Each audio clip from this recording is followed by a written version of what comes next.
Et le prix Nobel pour avoir démontré la conjecture de Collatz revient à... Ils appellent ton nom. Tout le monde se lève et applaudit le héros du jour. Il y a des feux d'artifice en ton honneur. Ils sont si bruyants que tu te réveilles au milieu de ton cours de maths. Il s'avère qu'il n'y a pas de prix Nobel de mathématiques. Et que personne, pas même toi, n'a encore réussi à prouver cette conjecture. Voici de quoi il s'agit. Choisissons un chiffre entre 1 et 9. Mettons 5. Comme ce nombre est impair, nous allons le multiplier par 3. Et ajouter 1. 15 plus 1 égale 16. Ce nombre étant pair, nous le divisons par 2. Nous appliquerons ce schéma à tous les autres nombres que nous obtiendrons. 16 divisé par 2 nous donne 8. 8 divisé par 2 donne 4. 4 divisé par 2 donne 2. Et 2 divisé par 2 donne 1. Simple, n'est-ce pas? 1 est un nombre impair. Nous devons donc le multiplier par 3 et ajouter 1. Et nous obtenons de nouveau 4. 4 divisé par 2 donne 2. 2 divisé par 2 donne 1. Nous pouvons continuer indéfiniment et finir par obtenir 1 à chaque fois. Nous sommes coincés dans cette boucle. Le problème est que nous ne pouvons pas prédire la nature de cette boucle. Elle peut être courte, comme celle-ci, ou très longue. Mais dans tous les cas, elle nous ramène à 1 à la fin. Et ce qui est excitant, c'est que les mathématiciens n'ont pas réussi à prouver qu'il n'existe pas un certain nombre qui briserait la boucle et ne mènerait jamais à 1. Il pourrait y avoir un nombre énorme qui reste coincé dans une autre boucle et n'atteint jamais 1, ou tend tout simplement vers l'infini. La conjecture de Collatz, également appelée le problème 3 fois plus 1, doit son nom au docteur Lothar Collatz. Il a consacré beaucoup de temps et de recherche pour la démontrer. Ce problème apparemment simple laisse perplexes les esprits les plus brillants depuis plus de 80 ans. On dit encore qu'il est hors de portée des mathématiques actuelles.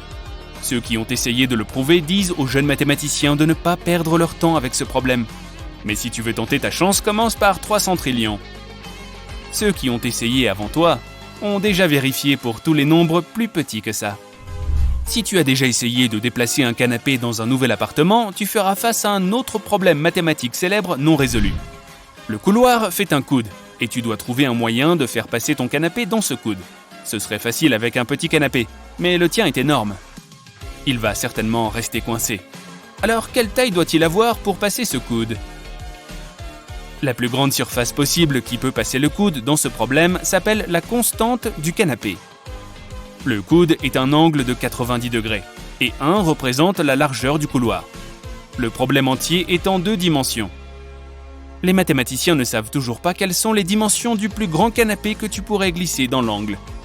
Il peut être de n'importe quelle forme, pas seulement rectangulaire. Certains canapés se sont avérés trop grands, d'autres sont passés avec un peu de marge.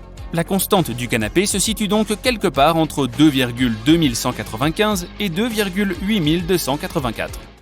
La conjecture des nombres premiers jumeaux est si simple que tout le monde peut la comprendre. Mais même les meilleurs scientifiques du monde ne parviennent pas à la démontrer. Pour rappel, un nombre premier est tout nombre supérieur à 1 que tu ne peux diviser que par 1 et par lui-même. Si tu fais une longue liste de tous les nombres premiers, tu peux remarquer 2 choses. Premièrement, ils sont de plus en plus rares au fur et à mesure que l'on avance. En effet, ils représentent 25% de tous les nombres entre 1 et 100, mais seulement 5% de tous les nombres entre 1 et 1 milliard. Deuxièmement, il y a un nombre élevé de nombres premiers dits jumeaux. Ce sont des paires de nombres premiers qui ont un écart de 2. 3 et 5, 5 et 7, 11 et 13 sont tous des nombres premiers jumeaux. La question est de savoir si ces jumeaux s'épuisent à un moment donné. Il y a plus de 2300 ans, le célèbre mathématicien grec Euclide a prouvé qu'il existait une infinité de nombres premiers. Il est donc possible que les nombres premiers jumeaux soient aussi infinis. Mais il n'y a pas encore de preuves. Maintenant, voyons à quel point tu te souviens de tes cours de maths. Est-ce que cela te dit quelque chose ?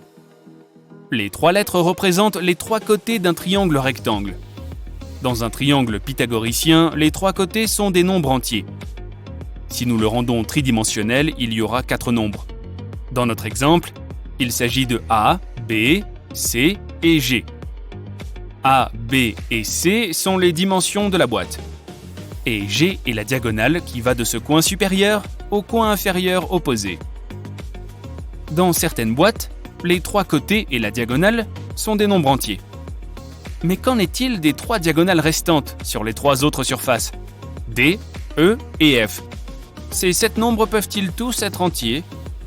Les mathématiciens ont essayé de trouver ce seul et unique pavé droit parfait, mais n'ont pas encore réussi.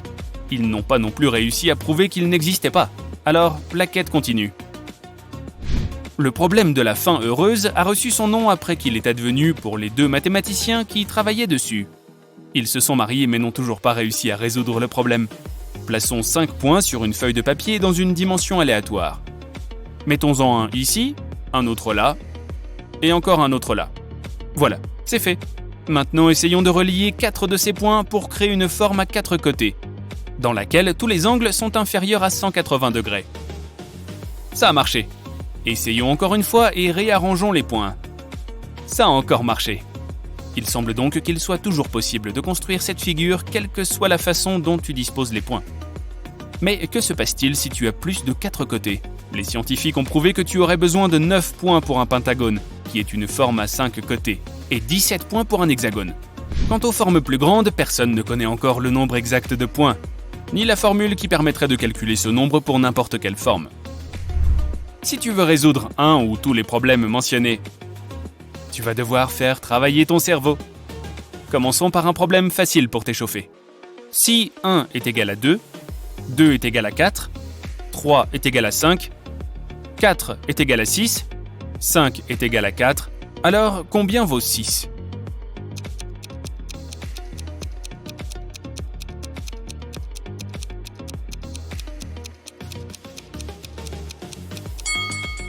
La seule chose que tu dois faire ici est de compter le nombre de lettres dans chaque chiffre. La bonne réponse est 3, car c'est le nombre de lettres du chiffre 6. Un artiste travaille sur une installation en mettant des assiettes dans un lac. Chaque jour, le nombre d'assiettes double. S'il faut 48 jours à l'artiste pour recouvrir tout le lac d'assiettes, combien de temps lui faut-il pour recouvrir la moitié du lac?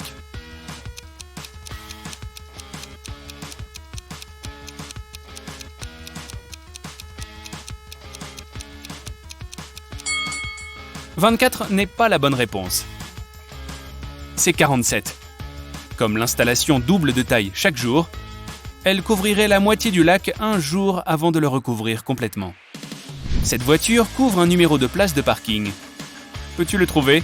À Hong Kong, ils ont testé ce problème de mathématiques sur des enfants de 6 ans. Alors, tu as la réponse?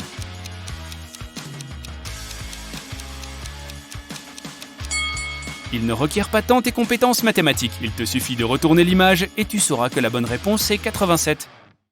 Tu es prêt pour un problème plus difficile. Tu vas faire de l'escalade. On dirait que cette montagne est inclinée. La distance jusqu'au sommet est de 100 km. Tu avances de 2 km chaque jour. Mais pendant que tu te reposes la nuit, tu glisses de 1 km en arrière. Combien de jours te faudra-t-il pour atteindre le sommet et y poser un drapeau?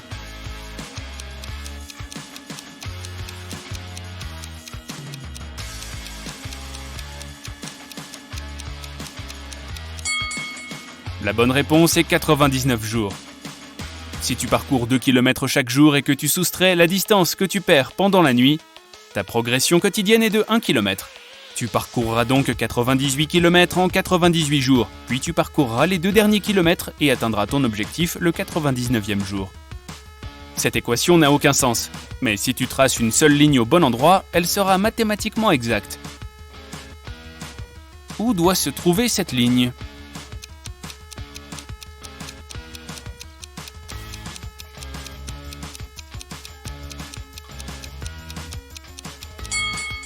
Elle doit se trouver sur l'un des signes plus pour le transformer en 4. Voilà, l'équation est résolue. Il y a 3 nombres. Peu importe que tu les additionnes ou que tu les multiplies entre eux, le résultat est le même. De quel nombre s'agit-il ?